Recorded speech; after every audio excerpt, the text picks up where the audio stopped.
Channel 5 Tamil நேயர்கள் அனைவருக்கும் வணக்கம். இன்றைய நேர்காணலில் சிறப்பு விருந்தினர் S Prakash, founder and CEO of sea change consulting. வணக்கம் சார். வணக்கம். எப்படி இருக்கீங்க? சூப்பராக இருக்கு. நீங்கள் எப்படி இருக்கீங்க? நல்லா இருக்கேன் சார்.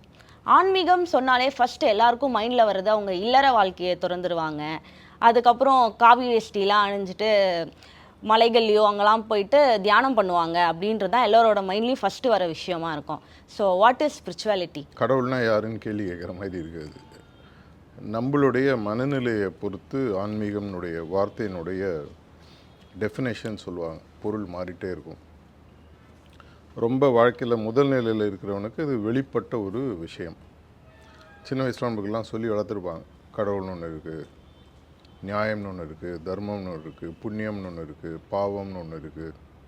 நம்மளுக்கெல்லாம் எங்கள் அம்மாவை சொல்லி கொடுப்பாங்க, ஏதாவது தப்பு பண்ணால் சாமி கண்ணை குத்திடும். முதல்ல அதை ஒரு என்னை விட ஒரு உயர்ந்த சக்தி அப்படின்னு முதல்ல அதை பார்க்க ஆரம்பிக்கிறோம் நம்மளுடைய மதங்கள் மூலமாக. அதற்கப்புறமாக கொஞ்ச நாள் கழித்து நம்மளுடைய அறிவு வளர்ச்சி, அறிவு முதிர்ச்சி வர ஆரம்பிக்கும் பொழுது இது ஏன் ஒரு வெளிப்பட்ட பொருளாக இருக்கணும்? தசாவதாரத்தில் பார்த்திங்கன்னா நரசிம்ம அவதாரத்தில் வந்து சொல்கிறார், தூணிலும் இருப்பார் துரும்பிலும் இருப்பார் அப்படின்ட்டு. தூணை உடைக்கிறார், நரசிம்மர் வர மாதிரி கணக்கு. அப்படின்னா எல்லா இடத்துலையும் தேடக்கூடிய கடவுள் பரம்பொருள் அப்படின்னு ஒன்று இருக்கக்கூடிய பட்சத்தில் அது ஒரு தனி கேள்வி, நம்ம அப்புறம் கூட பேசலாம். அது எங்கிட்டையும் தான் இருந்தாகணும். ஆம்னி ப்ரெசன்ட் ஆம்னி சீயன்ட் அப்படின்னு சொல்லி ஆங்கிலத்தில் சொல்லுவாங்க. எல்லா இடத்துலையும் இருக்குது, கண்ணுக்கு புலப்படாது. இதுதான் எல்லா மதங்கள்லையும் சொல்லுது. ஆன்மீகம்ன்றது ரொம்ப ஒரே வார்த்தையில் பதில் சொன்னோன்னா தேடுதல். தேடுதல் எதை தேடுறோன்றது நம்ம முடிவு பண்ணுறோம். ரொம்ப லோயஸ்ட் லெவலில் வாழ்க்கையில் வெற்றியை தேடுவோம். அதுவும் ஒரு விதத்தில் ஆன்மீகம். ஏன்னா ஆன்மீகத்தில் சேர்ந்த ஒரு முக்கியமான விஷயம்னு பார்த்திங்கன்னா தியானம்னு சொல்லி சொல்லுவாங்க. தியானம்ன்ற ஒரு வார்த்தை ஒவ்வொரு மொழியிலையும் அதுக்கு வெவ்வேறு விதமான அர்த்தங்கள் இருக்குது. மெடிடேஷன் அப்படின்ற ஒரு வார்த்தையை இங்கிலீஷில் எடுத்திங்கன்னா வெப்ஸ்டர் டிக்ஷனரியில் டு திங்க் அபவுட் சம்திங் கண்டினியூஸ்லின்னு சொல்லி சொல்கிறாங்க. எதையாவது ஒன்றை பற்றி தொடர்ச்சியாக எண்ணிக்கொண்டிருப்பது தியானம். இப்போ நீங்கள் ஆங்கராக இருக்கீங்க, உங்கள் மனசில் தொடர்ச்சியாக என்னோட நல்ல ஆங்கராக வரணும், நல்லா நிறைய பேர் இன்டர்வியூ பண்ணணும், உங்களை பற்றி பேசணும், உங்கள் எண்ணம் அதே தான் ஓடிட்டுருக்கும். உளவியல் சப்ஜெக்டில் சொல்லுவாங்க, ஒரு மனுஷனுக்கு காத்தால் எழுந்ததுலேருந்து ராத்திரி வரைக்கும் ஒரு 60,000 70,000 எண்ணங்கள் வரதாக சொல்லுவாங்க. ஒவ்வொரு எண்ணமும் நம்மளுடைய எதிர்காலத்தை மாற்றி அமைக்கக்கூடிய ஒரு விதை. ஒவ்வொன்றும் ஒரு விதை. இப்போ நான் உங்கள்கிட்ட 60,000 விதை தினைக்கும் கொடுத்தேன்னு வச்சுக்கோங்களேன். நீங்கள் அதில் வந்து ஒரு 30,000 விதையை போயிட்டு கல் மேலே போடலாம். கல் மேலே போட்டிங்கன்னா ஒன்றும் அது அப்படியே இருக்கும்.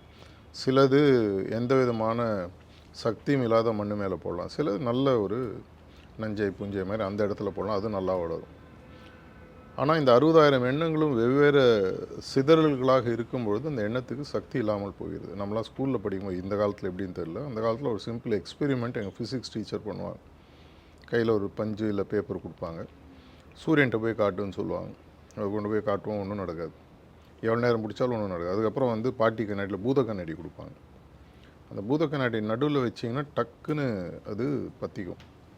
இது குழுமுதல்னு சொல்லுவோம். ஒரு இடத்துல அப்படியே சேருது, எல்லாம் ஃபோக்கஸ் ஆகுது. இதே மாதிரி தான் உங்களுடைய எண்ணங்களும் ஒரே இடத்துல சேரும்போது அந்த எண்ணத்துக்கு சக்தி ஜாஸ்தியாகும். ஸோ ஆன்மீகத்தில் ஒன்று நீங்கள் பார்த்தீங்கன்னா உங்களுடைய சக்தியை உங்களுக்கு புரிய வைக்கக்கூடிய ஒரு ஆயுதமாக, ஒரு டூலாக நீங்கள் எடுத்துக்கலாம். அந்த டூலை வச்சு நம்ம என்ன பண்ணுறோம் அப்படின்றது நம்மளுடைய கேள்வி. இப்போது ஒரு பார்பர்கிட்ட இல்லை அந்த சலூன் வச்சு கத்தி கொடுத்தீங்கன்னா ஒரு ஹேர் கட் பண்ணுவார், இல்லை ஷவரம் பண்ணுவார், ஷேவிங் இது மாதிரி. இதே நீங்கள் ஒரு கார்பெண்டர்கிட்ட கொடுத்தீங்கன்னா ஒரு மரத்தை வெட்டுவார், ஒரு வீட்டு அம்மாட்ட கொடுத்தீங்கன்னா கறிக்காயை வெட்டுவாங்க, கொலகாரன்ட்ட கொடுத்தீங்கன்னா உயிரை எடுப்போம். அதே கத்தி தான். இதே மாதிரி ஆன்மீகன்றது உங்களுக்கு கிடைக்கக்கூடிய ஒரு டூல்னு வச்சுக்கோங்களேன். இப்போ இருக்க யங்ஸ்டர்ஸ் வந்துட்டு இதுக்குள்ளே போகணும் அப்படின்னு நினைக்கிறாங்கன்னா அவங்க எப்படி சரியான ஆன்மீக பாதையை தேர்ந்தெடுப்பது?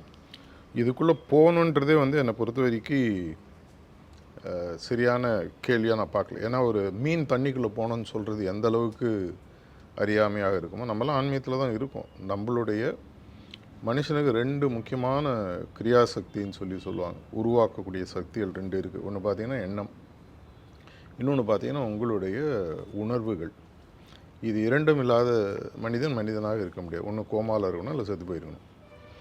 எண்ணம் என்பது உங்களுடைய பழைய காலத்தையும் நிகழ்காலத்தையும் எதிர்காலத்தையும் பற்றி யோசிக்கக்கூடிய தன்மையை உங்களுக்கு கொடுக்குது. இன்றைக்கி கார்த்தால் கூட நான் ஒரு ஆர்டிக்கல் எழுதிட்டு இருக்கும்போது சொன்னேன், நம்மளுடைய எண்ணத்தை 3 பங்காக பிரிச்சுக்கோங்க. இவ்வளோ பெரிய பங்கு இருக்குதுன்னு சொன்னால் நம்ம வந்து இதில் இவ்வளோ பெரிய பங்கு பழைய காலம் இறந்த காலத்தை பற்றி யோசிச்சிருக்கோம், இவ்வளோ பெரிய பங்கு எண்ணங்களை வந்து எதிர்காலத்தை பற்றி யோசிக்கிறோம், நிகழ்காலத்தில் இவ்வளோ தான் யோசிக்கிறோம். ஆனால் இந்த நிகழ்காலம் தான் உங்களுடைய எதிர்காலத்தை தீர்மானிக்கிறது. இப்போ நீங்கள் எது செய்கிறீங்களோ அதுதான் உங்களுடைய எதிர்கால வெற்றியோ தோல்வியோ நிர்ணயிக்க போகுது. அப்படி இருக்கும்பொழுது இந்த எண்ணத்தை நான் எப்படி யூஸ் பண்ண போகிறேன், இந்த எண்ணத்தை யூஸ் பண்ணணும்னு வரும். இப்போ நீங்கள் ஒரு எண்ணம் இந்த செயலை செய்யணும்னு அந்த எண்ணம் உங்களுக்கு ஒரு விஷயத்தை சொல்லுது. இந்த செயலை செய்யும்போது உங்களுக்கு எதிர்ப்புகள் வருது, இல்லை தோல்வி அடைகிறீங்க. அப்போ உங்களுடைய உணர்வுகள் பாதிக்கப்படுகிறது. ஒன்று சந்தோஷமாக இருங்க, இப்போ இந்தியா வேர்ல்டு கப் ஜெயிச்ச மாதிரி எல்லாம் ஜாலியாக குதிக்கிறாங்க. தோற்றுனாங்கன்னா அந்த இன்னொரு டீம் சவுத் ஆஃப்ரிக்கா டீம் அழுதுட்டுருக்கு. இந்த எண்ணங்கள் நம்மளுடைய செயல்களாக மாறும்போது நம்மளுடைய உணர்வுகளும் பாதிக்கப்படுகின்றன. இது பாதிக்கப்படும் உணர்வுகளை எப்படி அதிலிருந்து வெளியே வர்றது? அது இரண்டத்தையும் பேலன்ஸ் பண்ணி கற்றுக் கொடுக்கறது தான் ஆன்மீகம். இன்றைக்கி ஒரு ஸ்டூடெண்ட்டுடைய எதிர்கால குறிக்கோள் 6 மாதம் 1 வருஷம் கழிச்சு என்னவாக இருக்கும், +2ல் நல்ல மார்க் வாங்கணும், ஒரு பெரிய என்ட்ரன்ஸ் எக்ஸாம்லையோ ஒரு இதுலையோ ஒன்றுத்தில் நல்ல மார்க் வாங்கணும், டாக்டராகவோ இன்ஜினியராகவோ லாயர் ஆகணும், ஒரு நல்ல வேலை வரணும், குடும்பத்தில் செட்டில் ஆகணும், பெரிய பேர் சம்பாதிக்கணும், உலகம் என்னை பற்றி பேசணும். இதுக்கு எல்லாத்துக்கும் உங்களுக்கு இருக்கிறது 2 டூல் தான், எண்ணமும் உங்களுடைய உணர்வுகளும். இதை ஒரு நிலைப்படுத்தி உங்களுக்கு கொடுக்கக்கூடிய ஒரு டூலாக ஆன்மீகத்தை பாருங்கள். தெய்வீக நிலை அந்த மாதிரி உண்மையை உணர்தல் அதெல்லாம் அப்புறம் கூட பார்த்துக்கலாம்.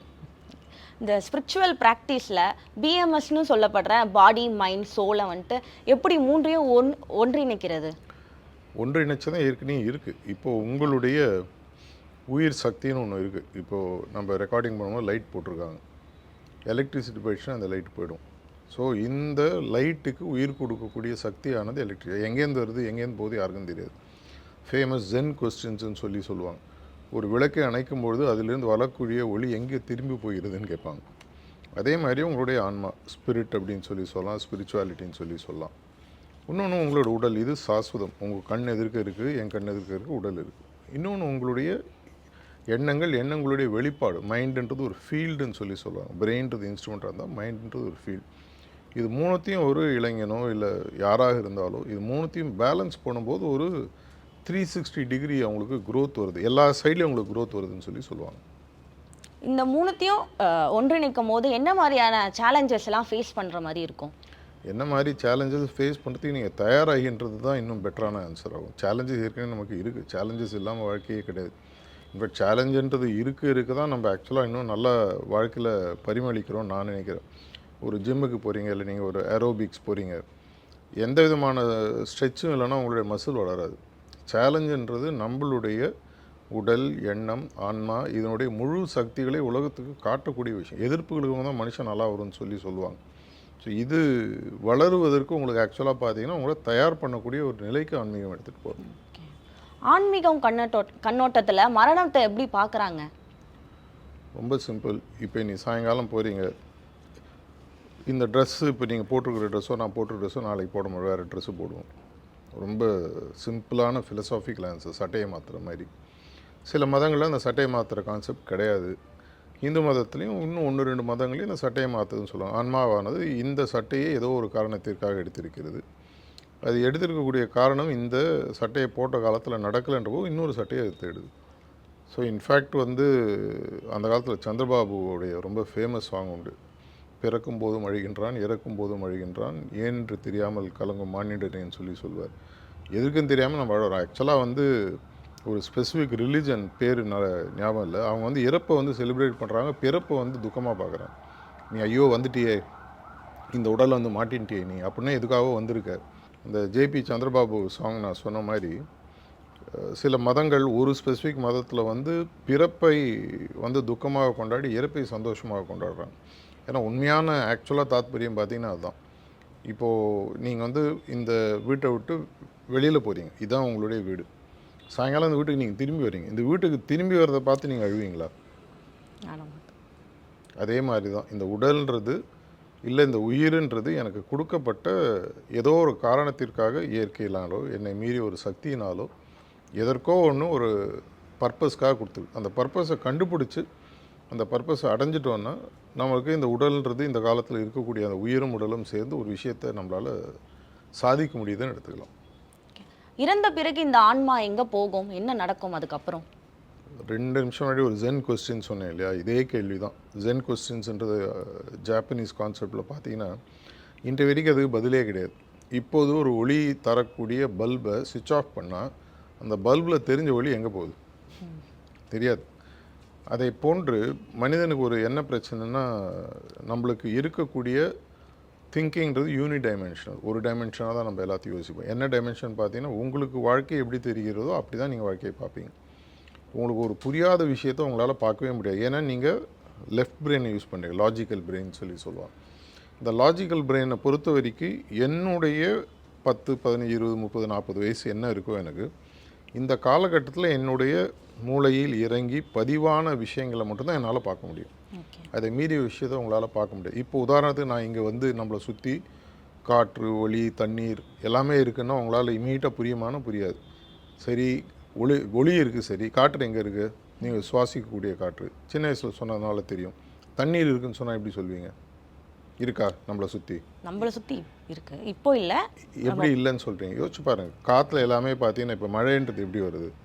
கண்டென்ஸ் ஆகி அங்கே உள்ளே இருக்கக்கூடிய அந்த க்ளவுட் பார்ட்டிகல்ஸ் ஹெவி டென்சிட்டியாக மாதிரி தண்ணி வருது. அது வரைக்கும் தண்ணியோட உருவம் எடுக்கல. அதே மாதிரி இப்போ வந்து ஈரப்பதம் 93% சென்னை நீங்கள் காற்றால போட்டாங்க. ஈரப்பதம்னா என்ன? காற்றுல அது இருக்குது. கண்டென்ஸ் ஆகி தண்ணி அவங்க கண்ணுக்கு தெரியல. எனக்கு அது புரியாததுனால அதை நான் கேட்கல. இதே மாதிரி தான் உங்களுடைய பல விஷயங்கள் நம்மளுக்கு மூளைக்கு எட்டாததினால் நம்ம அதை வந்து இல்லைன்னு நினச்சிட்டு சொல்லிகிட்ருக்கோம். ஸோ எண்ணத்தை தாண்டிய, மூளையை தாண்டிய பல டைமென்ஷன்ஸில் விஷயங்கள் இருக்குது. இது புரியும் போது அதுக்கு வந்து முதல்ல வந்து ஓப்பன்னஸ் இருக்கணும். இது மாதிரிலாம் விஷயங்கள் இருக்குன்றதை தெரியக்கூடிய பக்குவம் எனக்கு இருக்குது. எனக்கு தெரியாத விஷயங்கள் ஔவையார் அந்த காலத்தில் அழகாக சொல்லிட்டு போனாங்க. கற்றது கைமண் அளவு, கல்லாதது உலகம்னு சொன்னாங்க. உண்மையாகவே எவ்வளோ பேர் நம்ம அதை புரிஞ்சுக்கிறோம்? யோசிச்சு பாருங்கள். நம்ம நிஜமாகவே கற்றது கைமண்ணோடு நீங்கள் ஒத்துக்கிறீங்களா? இல்லை, எனக்கு தெரியாத இந்த உலகத்திலே கிடையாது. அப்படி இல்லைன்னா கூகுள் பண்ணால் தெரிய போகுது, சாட் பாட்டில் போட்டால் தெரிய போகுது, ஏஐ இருக்குது. அது எல்லாமே தியரின்றது மறந்துடுறோம். எதை நீங்கள் உண்மையாக உணர்கிறீர்களோ அந்த நேரத்தில் தான் உங்களுக்கு வந்து பல உண்மைகளுடைய பல படிக்கட்டுகளை நீங்கள் மெதுவாக ட்ராவல் பண்ண ஆரம்பிக்கிறீங்க. ஓகே, இப்போது ஆன்மீகம் சமூகத்தில் எந்த மாதிரியான மாற்றத்தை ஏற்படுத்தியிருக்கு? முக்கியமாக என்னுடைய பர்சனல் லைஃப்பில் நான் சொல்கிறேன் உங்களுக்கு, ஆன்மீகன்றது ரொம்ப ரொம்ப ரொம்ப முக்கியமாக மனுஷனுக்கு கொடுத்த ஒரு விஷயம், கொடுக்கக்கூடிய ஒரு விஷயம். தெய்வத்தன்மை எல்லாத்தையும் விட்டு பார்த்துட்டிங்கன்னா நிதானம் சொல்லுவாங்க. பொறுமை, நிதானம். இது இன்றைக்கி மனுஷனுக்கு ரொம்ப, அதுவும் இந்த ஃபாஸ்ட் பேஸ்ட் வேர்ல்டில் பார்த்தீங்கன்னா இன்ஸ்டன்ட் கிராட்டிஃபிகேஷன் வேர்ல்டுன்னுவாங்க. அந்த காலத்தில் என்எஸ் கிருஷ்ணன் தெரியாமல் பாடிட்டு போனார். பட்னா தட்டினா 2 இட்லி கையில் வரணும்னு 1930களில் பாடினார். அதை போன்ற காலகட்டத்தில் இருக்கக்கூடிய ஜென்ரேஷன் எதை பண்ணாலும் எனக்கு இமீடியட்டாக ஆன்சர் வேணும், எதை சொன்னாலும் இமீடியட்டாக எனக்கு நடக்கணும். அதனால தான் அந்த காலத்தில் சொல்லுவாங்க, அரச மரத்தை சுற்றிட்டு அடி வயத்தை தொட்டு பார்க்க. அதுக்கு 8-9 months பீரியட் இருக்குது. நிதானத்தை கொடுக்கக்கூடிய ஒரு பெரிய ஒரு கண்ணோட்டத்தை மனுஷனுக்கு ஆன்மீகம் கொடுக்குறதா பார்க்குறேன். தெய்வத்தெல்லாம் விட்டுருங்க, அதெல்லாம் அப்புறம் தெய்வத்தன்மை இதெல்லாம் வந்து என்றைக்குமே வந்து ஒரு டிபேட்டபிள் டாபிக். இது கண் எதிர்க்கு எனக்கு தெரிஞ்ச விஷயம். இதே நான் என்னுடைய சின்ன வயசில் என்ன ஆக்ரோஷமாக இருந்தேன், எவ்வளோ கோபமாக இருந்தேன், எடுத்தவங்க கவுத்தவங்க எப்படி பண்ணேன். அப்போ அந்த நிதானம் வரும்போது என்ன ஆகுது, மனுஷனுக்கு இருக்கக்கூடிய ஒரு பெரிய ப்ளஸ் பாயிண்ட் வேறு எந்த ஜீவராசிகளுக்கும் இல்லாது. உலகத்தில் தரையில் வாழக்கூடிய ஜீவராசிகள் 3லேருந்து 3.25 கோடின்னு சொல்கிறாங்க. தண்ணீருக்கு கீழே, இந்த தண்ணியை சொல்ல, தண்ணீருக்கு கீழே இருக்கக்கூடிய ஜீவராசிகள் இன்னொரு 3-4 கோடி சொல்கிறாங்க. 7 கோடி ஜீவராசிகளில் மனுஷனுக்கு மட்டும் இருக்கக்கூடிய ஒரே ஒரு டிஃப்ரென்ஸ் பார்த்தா அந்த 6வது சென்ஸில் பகுத்தறிவுன்னு சொல்லுவாங்க. என்னால் எது நன்மை, எது தீமை, எது தவறு, எது சரி, இதை என்னால் யோசித்து பார்க்கக்கூடிய தன்மை எனக்கு இருக்குது. அதையும் மீறி பகுத்தறிவில் இன்னும் அடிஷ்னல் ஹையர் டைமென்ஷன் ஆஃப் எக்ஸிஸ்டன்ஸ்னு சொல்லுவாங்க. அந்த பகுத்தறிவில் நீங்கள் போய் பார்த்தீங்கன்னா அதில் உங்களுக்கு என்ன தெரிய வருதுன்னு சொன்னீங்கன்னா, எது விளைவு, அந்த விளைவை எது உருவாக்கும். இது எனக்கு தெரிஞ்ச விளைவுன்றது என்ன, எனக்கு வரக்கூடிய ரிசல்ட்.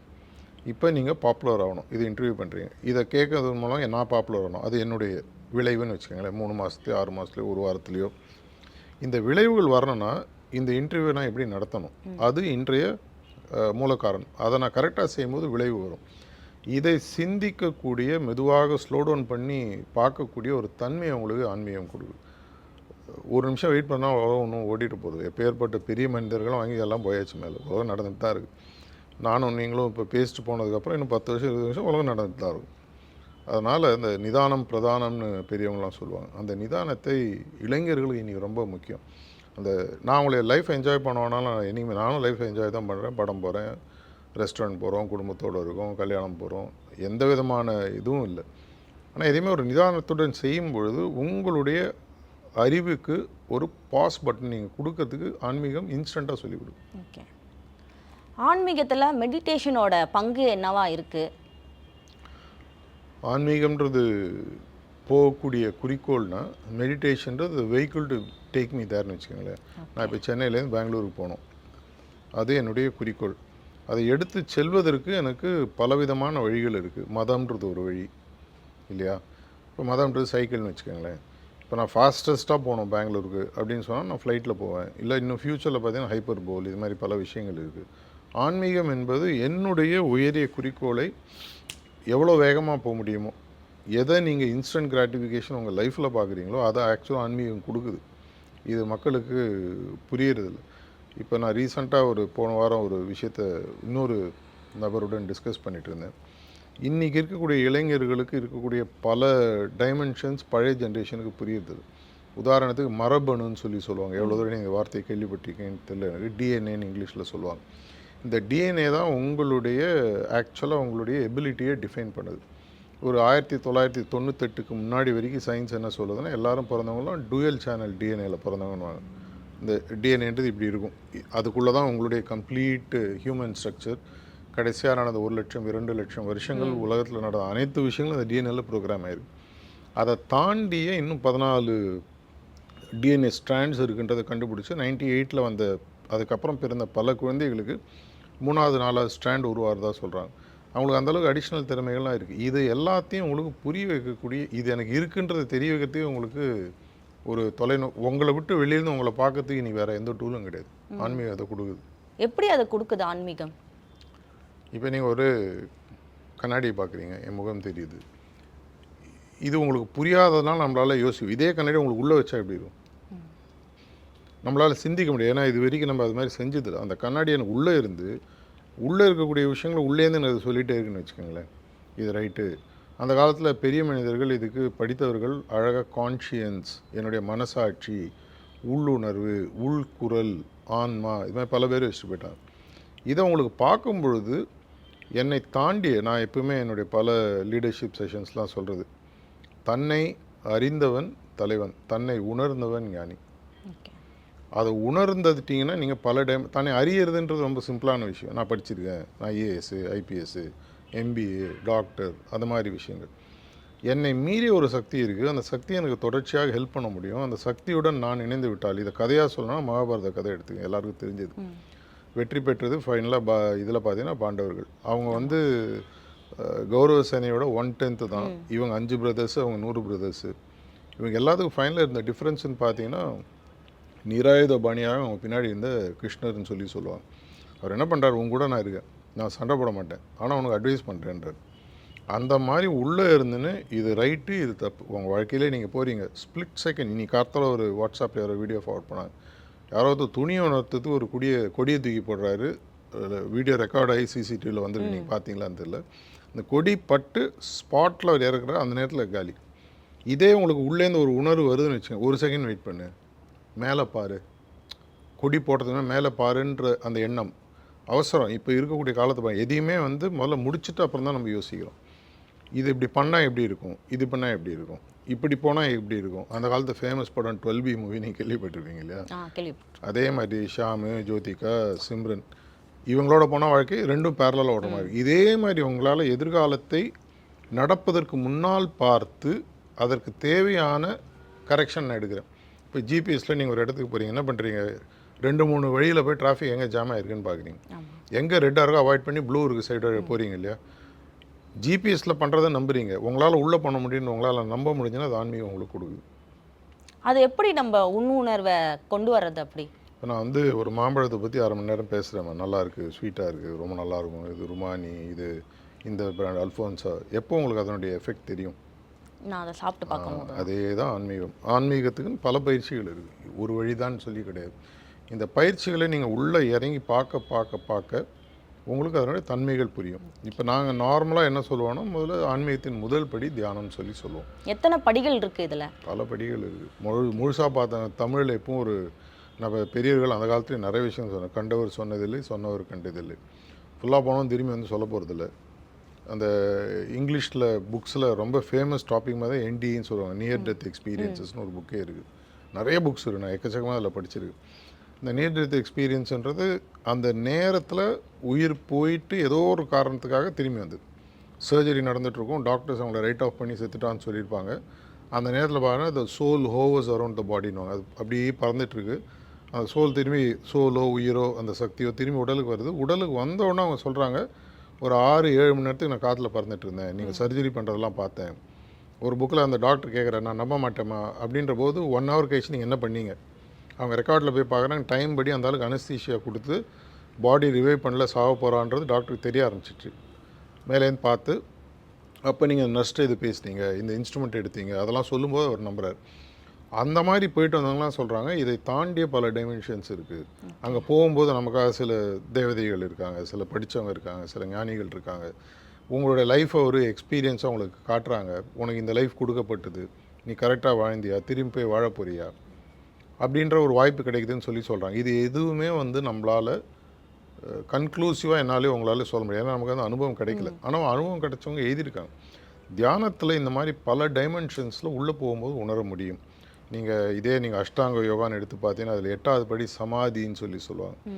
சமாதி நிறைய பேர் நினச்சிட்டு இருக்கு கடைசியாக படுக்கக்கூடிய இடம்னு நினைக்கிறாங்க. அது இல்லை. சம் ஆதின்ற வார்த்தையிலேருந்து வரக்கூடிய சம்னா சமமான, ஆதின்றது உலகம் உருவான நிலைன்னு சொல்லி சொல்லுவாங்க. உலகம் உருவான நிலை எல்லாமே கரெக்டாக இருந்தது, எந்த விதமான பிரச்சனையும் இல்லை. எல்லாம் கடவுளுடன் ஒன்றாக இருந்தோம், இல்லை படைப்புடன் ஒன்றாக இருந்தோம், இயற்கையுடன் ஒன்றாக இருந்தோம்.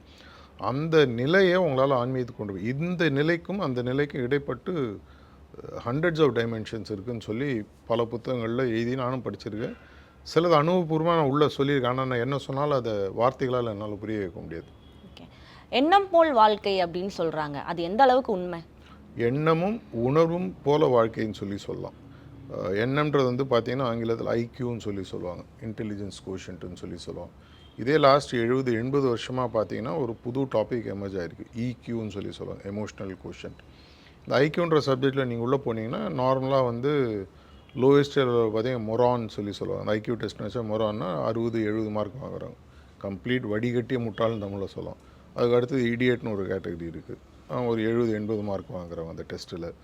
ஒரு 80லேருந்து 90 வாங்குறாங்க ஆவரேஜ். 100லேருந்து 110 போகிறவங்க ப்ரில்லியன்ட்டுன்னு சொல்லி சொல்லுவாங்க.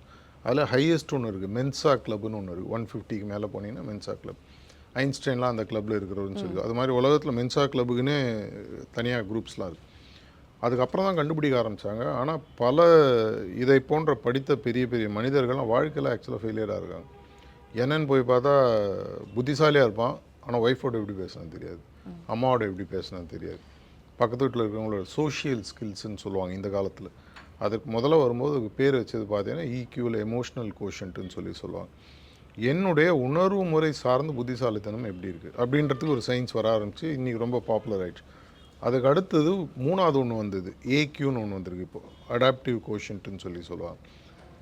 உங்களுக்கு புத்திசாலித்தனமாக இருக்கலாம், உணர்வுகள் நல்லா இருக்கலாம், ஆனால் ஒரு சுச்சுவேஷனை உங்களால் எவ்வளோ வேகமாக அடாப்ட் பண்ண முடியுது அப்படின்றத கண்டுபிடிக்கிறதுக்கான யுக்திகள்லாம் லாஸ்ட் 20-30 இயர்ஸாக பாப்புலர் ஆகிட்டுருக்கு. இது உதாரணத்துக்கு சொல்லணுன்னா, நான் ரீசெண்டாக ஒரு கான்ஃபரன்ஸில் கூட பேசினேன். டார்டி கிரேட்னு ஒரு ஜந்து ஒன்று இருக்குது, இத்தோண்டு இருக்கும், ஒரு 2-3 மில்லிமீட்டர் இருக்கும்.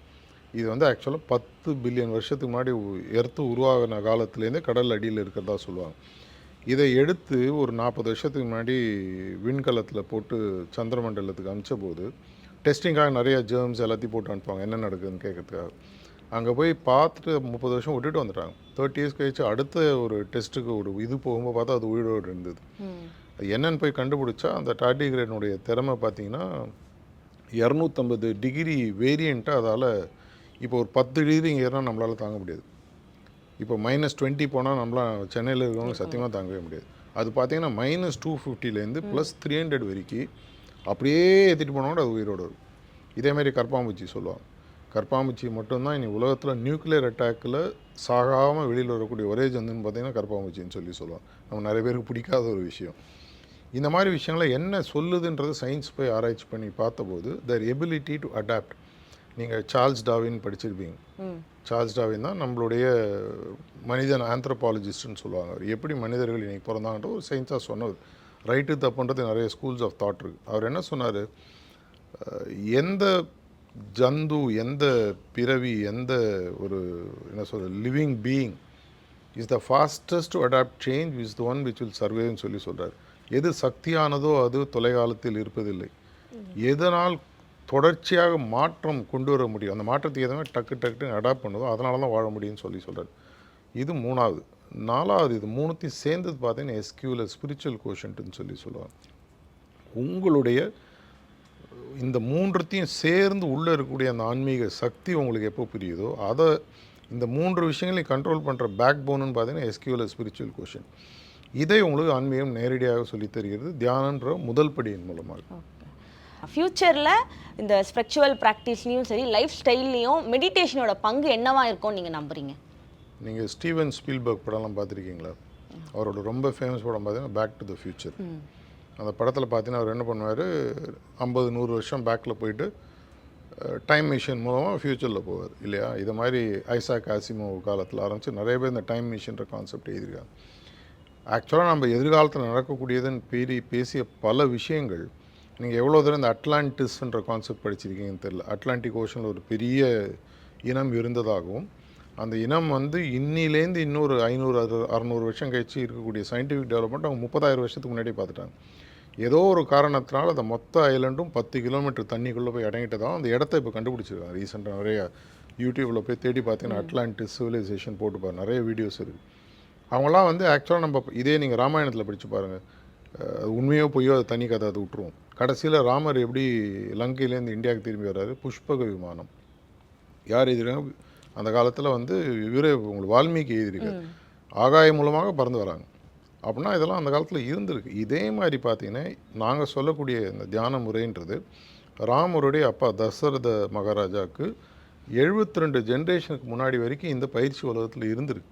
இதற்கான எவிடன்ஸ் இருக்குது, புக்ஸ் இருக்குது, வேதத்துலலாம் சொல்லப்பட்டிருக்கிறது. அது ஏதோ ஒரு காரணத்தாலும் பயிற்சியில் விட்டுட்டாங்க. எனக்கு இந்த காலத்தில் அது தெரியவே இல்லை. திடீர்னு நம்ம வீட்டில் பார்த்தீங்கன்னா பாட்டியம்மா வைத்தியம்னு ஒன்று எடுத்து கொடுப்பாங்க, அது வேலை செய்யும். இவ்வளோ நாள் எங்கேம்மா இருந்தது? இல்லை அந்த காலத்தில் இருந்ததுப்பா, நீ தான் படிக்கலை, எல்லாம் விட்டுட்டீங்க. இந்த மாதிரி விஷயங்கள் கிட்டத்தட்ட 7000, 8000, 10,000 வருஷத்துக்கு முன்னாடி இருந்திருக்கு. ஏதோ ஒரு காரணத்திலாம் அந்த பழக்கத்தை விட்டோம். இப்போ திரும்பி லேட்டஸ்ட் ஃபேஷனாக லாஸ்ட் 50-100 வருஷமாக பேசிகிட்டு இருக்காங்க. இது அப்படியே வந்து அந்த காலத்தில் இருந்த மாதிரி பார்த்தீங்கன்னா பேக் டு த ஃபியூச்சர் அவங்க எப்படி இருந்தோ அதே மாதிரி விஷயங்கள் வரும். நீங்கள் அந்த யுகம் கான்செப்ட்லாம் உங்களுக்கு நம்பிக்கை இருக்கான்னு எனக்கு தெரியல. சத்தியயுகம் முதல்ல சொல்லலாம். அதுக்கப்புறம் பார்த்தீங்கன்னா திரேதா யுகம், துவாபர யுகம், கலியுகம் சொல்லலாம். தொடர்ந்து பேசுவோம். நன்றி சார். நன்றிம்மா, தேங்க்யூ. இந்த சேனல் 5 தமிழில் சப்ஸ்கிரைப் பண்ணுங்கள், லைக் பண்ணுங்கள், ஷேர் பண்ணுங்கள். ரொம்ப நல்ல சேனல், மக்களுக்கான ஒரு சேனல். நீ கட்டாயமாக பகிருங்க. நன்றி.